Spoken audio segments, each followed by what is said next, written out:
How many premium shells can you buy for a battle with a premium account, and without it? Take Tier 8 premium tanks. They seem to be popular enough, so let's have a closer look at them. Naturally, we have statistical data for every battle in which these tanks participate. I won't talk about those players who won't consider it a good game unless they earn at least 200,000 credits.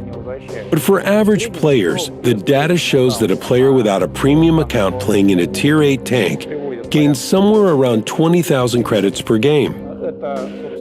This figure includes all the credits earned in one game and wins and losses after deduction of repair and shell costs. So that's clear profit. If you have a premium account, you will average about 30,000. So keep in mind the cost of the shells. If you don't have a premium account with a Tier 8 premium tank, you can farm 5 premium shells per game. Assuming that a shell costs approximately 4,000 credits and the player earns 20,000, so that's exactly right. And the player who pays can earn enough to pay for 7 or 8 shells, enough for one good battle. Well, how many shells do you need to shoot per battle? Maybe 10? So they actually earn almost enough for one full game.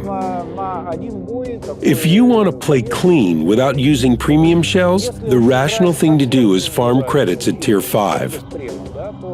Actually, the KV-1 without a premium account can earn 6,000 credits, which is 1.5 shells for your Tier 8 tank. What changed after you introduced buying premium shells for credits? What did the players think of it? Did they buy less gold because of it? Speaking frankly, we have some statistical data here, so let's refer to it. The thing is that at Tier 8, which is very interesting to play at, the use of premium shells has grown from 0.1 to 0.3 shells to 0.5 to 0.7 shells per battle for each tank. As you can see from this data, an average Tier 8 tank uses less than 1 premium shell per battle.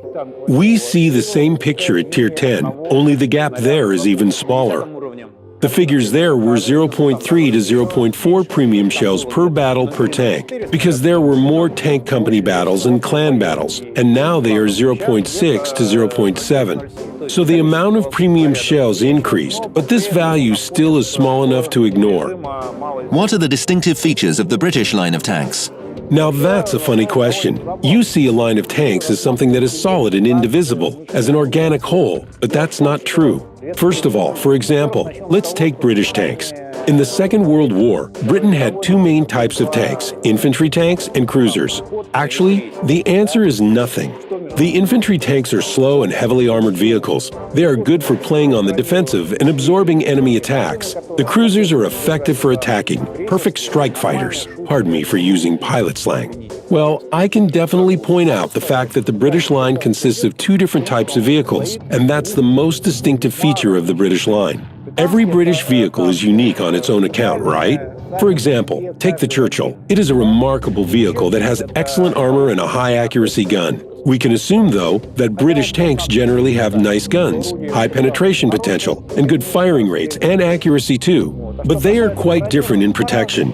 Middle-tier British tanks have outstanding armor. Higher-tier tanks are slightly inferior to them in this respect, but their mobility is higher.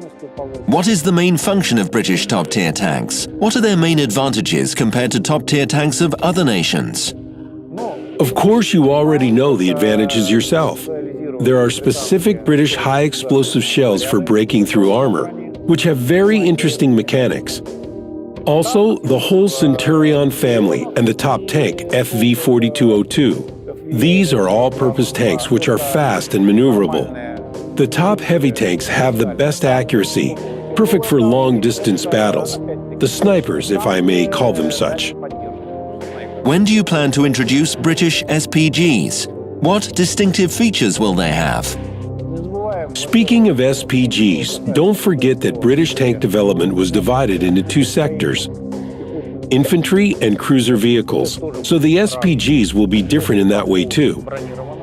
I can promise you there are going to be some more armored vehicles, that's for sure. And again, what can I actually say about the artillery? It hides in the bushes, and its shots are not accurate. But they can be annoying, that's all. Oh, I have to mention that they'll probably have automatic loaders, just like some of the French tanks. As far as timing, sorry, but you know the answer yourselves. We'll get it done as soon as possible. ASAP.